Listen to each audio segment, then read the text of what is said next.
Hi guys, for today's video, kain po tayo ng tanghalian. Kain po tayo. Thank you Lord. Walang subo para sa inyo.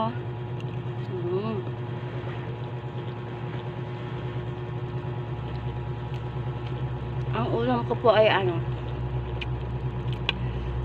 meatloaf, saka chicken, saka egg. Ano lang. Kain tayo guys ha.